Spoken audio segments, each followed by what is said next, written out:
جیسا کہ پچھلے 2 دنوں سے ہمارا سبق چل رہا ہے حضرت ابراہیم علیہ السلام کی سیرت اور حضور حضرت ابراہیم علیہ السلام کی زندگی کے اندر آنے والے آزمائشیں اور امتحان، اللہ نے ان کو کیسے سرخرو کیا، پھر ان امتحانوں پر اللہ نے ان کو کیا انعام عطا کیا اور کیا کیا نعمتیں اللہ نے ان کو عطا کی ہیں۔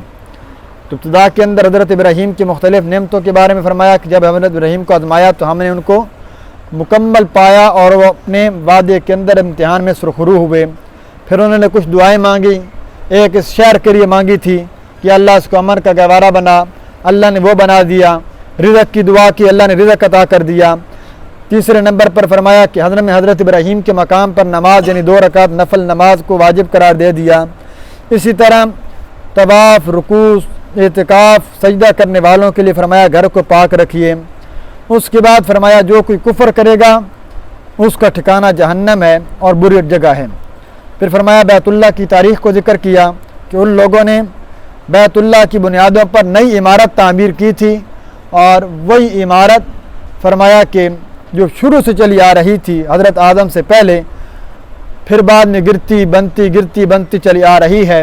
تو فرمایا یہ حضرت ابراہیم علیہ السلام باپ بیٹے نے اتنا بڑا کام کرنے کے بعد آخر جو ہم نے کل جہاں پر سبق مکمل کیا وہ یہ تھا کہ ربنا تقبل منا انک انت السمیع العلیم، اے ہمارے پالنہار ہماری اس چھوٹے سے حقیر، ہماری اس چھوٹی سی جو ہے نا عبادت کو اپنی بارگاہ کے اندر قبول و منظور فرما۔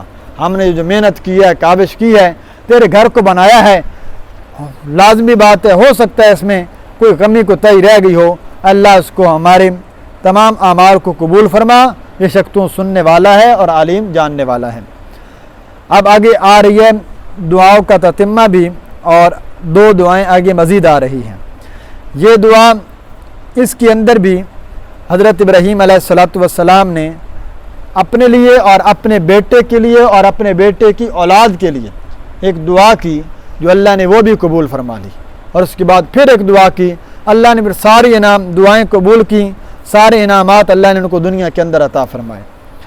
دیکھیے جی دعا دیکھیے آیت نمبر 128، فرمایا ربنا وجعلنا مسلمین لک، اے ہمارے پالنہار، اے ہمارے پروردگار، وجعلنا مسلمین لک، بنا دے تو ہمیں، کر دے تو ہمیں، مسلمین ہم دونوں کو، مسلمین فرما بردار لک اپنی ذات کا، ہمیں اپنا مطیع اور اپنا فرما بردار بنا لے، مجھے بھی میرے بیٹے کو بھی، وَمِن ذُرِّيَّتِنَا، اور بنا دے تو ہماری اولاد میں سے امتن ایک ایسی جماعت مسلمۃ لک جو ہمیشہ تیری فرما بردار رہے، ہمیشہ تیری مطیع رہے، تیرا کہا ماننے والی ہو، وَأَرِنَا مَنَاسِكَنَا، وَأَرِنَا اے علمنا، ہمیں سکھا تو مناسکنا طریقہ حج کرنے کا، حج کے مناسک، حج کے احکامات ہمیں سکھا دے،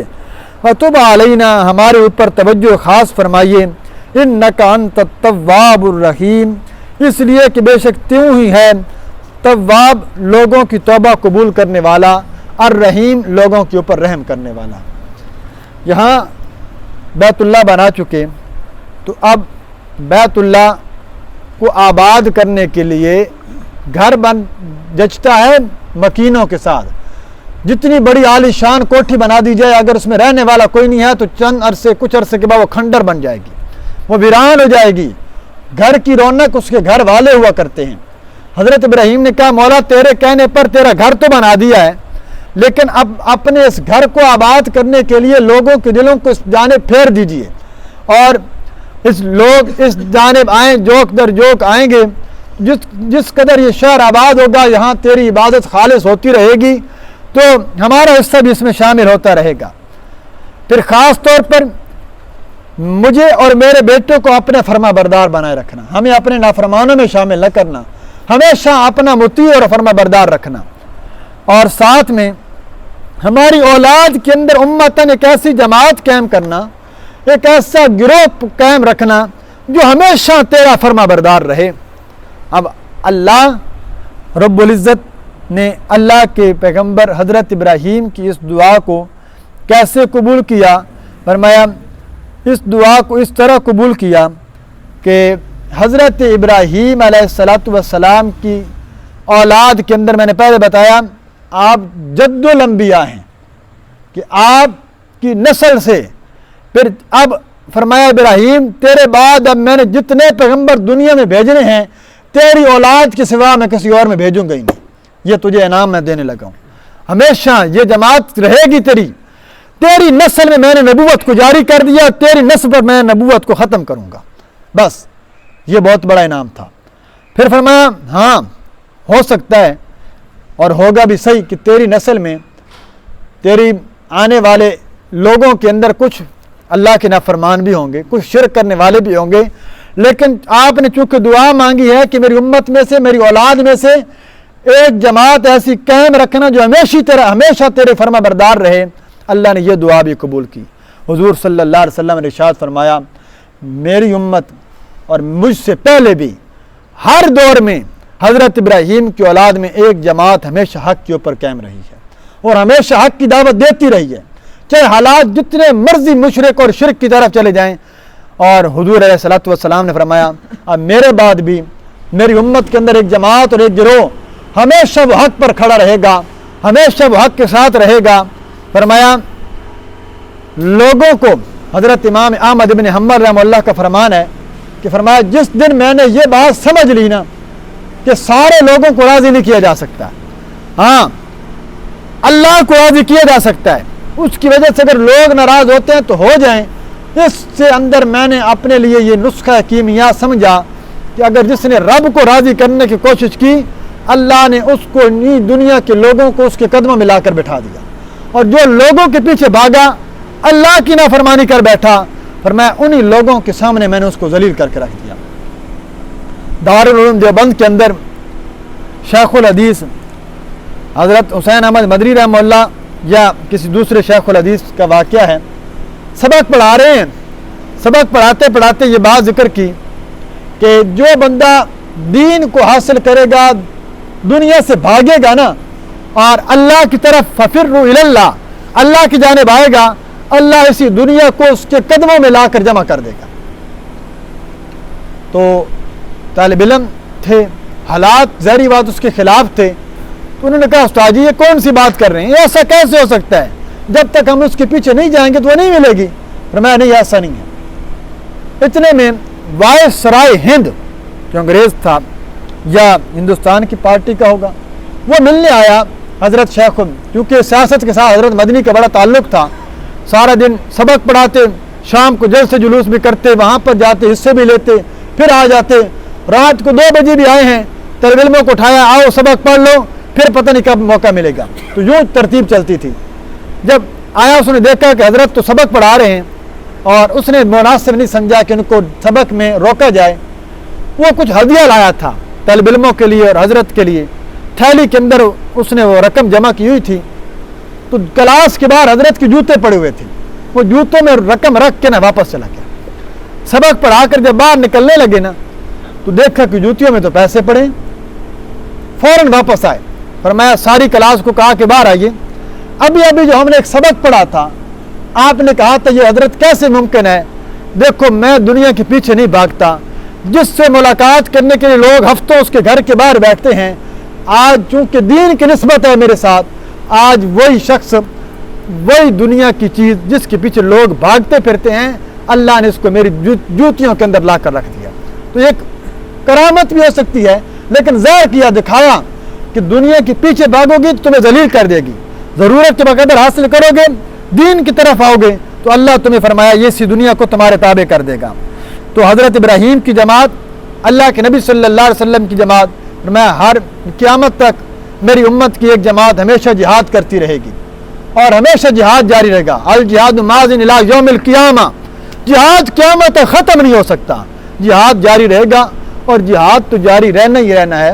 طارق بن زیاد نے جب اندلس کے ساحل پر کشتیاں جلائی تھیں اور وہاں پر قدم رکھے تھے نا تو اس سے پوچھا گیا کہ آپ کس بنیاد پر آئے ہیں، یہ تو کافروں کا ملک ہے۔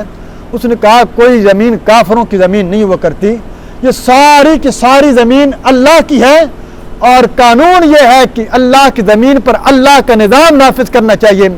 جب تک یہ ساری زمین نافذ نہیں ہو سکتی، اس پر خدا کا نظام نافذ نہیں ہو سکتا، اس وقت تک جہاد جاری رہے گا. اور مسلمان کے لیے اس وقت تک جہاد ختم نہیں ہو سکتا جب تک پوری دنیا پر عالم اسلام اور اسلام کا جھنڈا سر بلند نہ ہو جائے. تو اس کا مطلب یہ ہو کہ جہاد تو پھر کبھی ختم نہیں ہوگا. یہ جہاد تو چاہے آپ نے 10 ملک فتح کر لیے پھر بھی آگے بڑھتے چلے جائیے.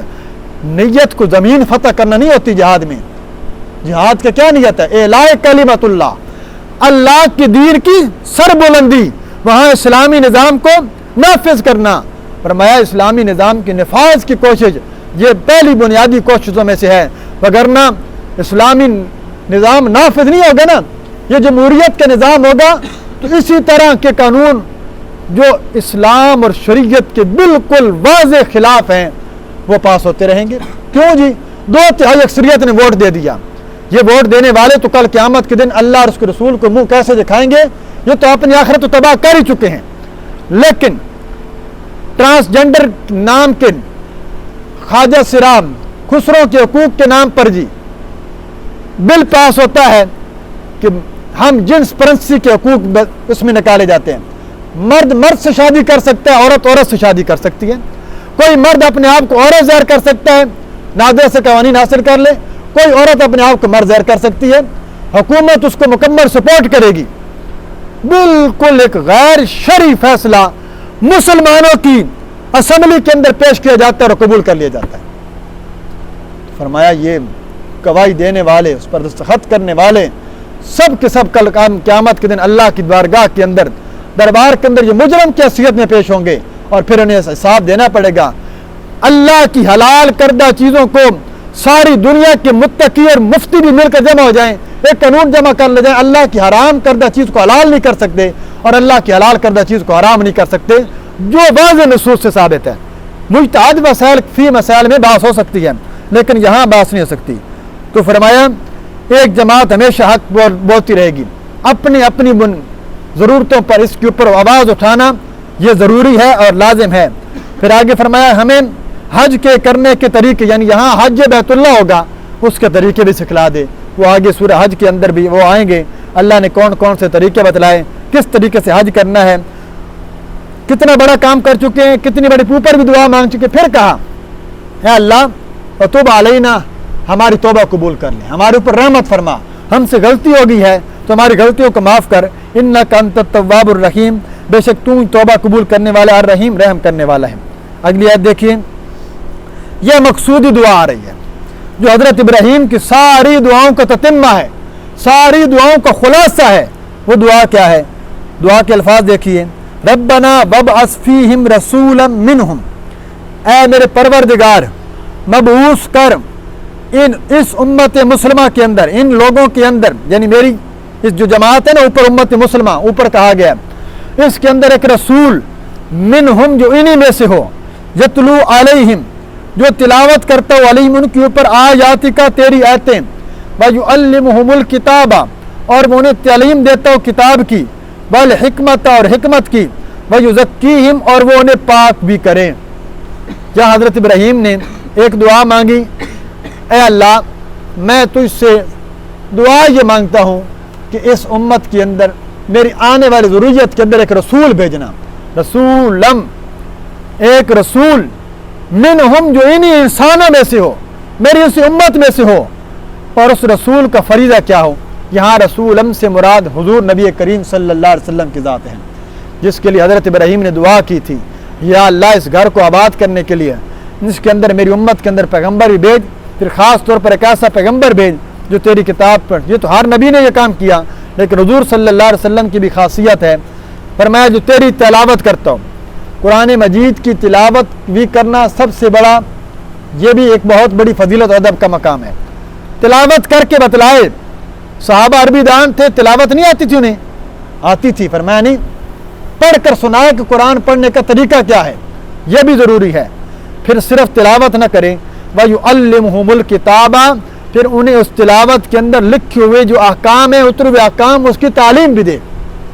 دنیا کے سارے علم ہو جائیں، انسان اگر خود جتنا مرضی پڑھتا چلا جائے، صحابہ عربی، قرآن عربی، رسول عربی، ان کی زبان عربی، اترنے والے احکام عربی، اس کے باوجود فرمایا رسول کا فریضہ یہ ہے کہ انہیں وہ کتاب سکھلائے، اس کے اندر کیا حکم نازل ہوا، کتنی آیتیں صحابہ کہتے ہیں نازل ہوتی تھیں اور ہمیں اس کا سمجھ نہیں آتی تھی۔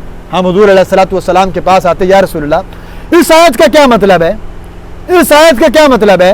حضور صلی اللہ علیہ وسلم آپ بتلاتے بھائی اس کا یہ مطلب ہے، اس کا یہ وہ مشہور واقعہ، وہ جو سحری کے متعلق آیتیں اتری، اس وقت تک تم خاطر یہاں تک کہ سیاہ دھاگا سفید دھاگے سے الگ ہو جائے۔ اب صحابی رسول تھے، عربی تھے، سب کچھ تھے، انہوں نے کیا کیا، اپنے وہ چارپائی کے ساتھ ایک سیاہ اور سفید دھاگا ملا کر رکھ دیا، دیکھتے رہے اور سحری کرتے رہے کہ سحری کے وقت اس وقت تک جب یہ دھاگے الگ ہو جائیں۔ قرآن نے جو کہا ہے کہ جب تک سیاہ دھاگا سفید سے الگ ہو جائے، جب دیکھا کہ یہ تو روشنی ہو گئی، حضور علیہ السلام کے پاس ہے، یا رسول اللہ کا قرآن تو کہتا ہے اس وقت تک سحری کرو جب تک کہ سفید دھاگا سیاہ سے الگ نہ ہو جائے، سیاہ دھاگا سفید سے الگ نہ ہو جائے۔ حضور نے فرمایا یہاں دھاگے سے مراد دن اور رات ہیں، یہاں جب یعنی سفیدی آ جائے، رات چلی جائے، یہ مراد ہے، یہ کوئی ظاہری دھاگے سے مراد نہیں ہے۔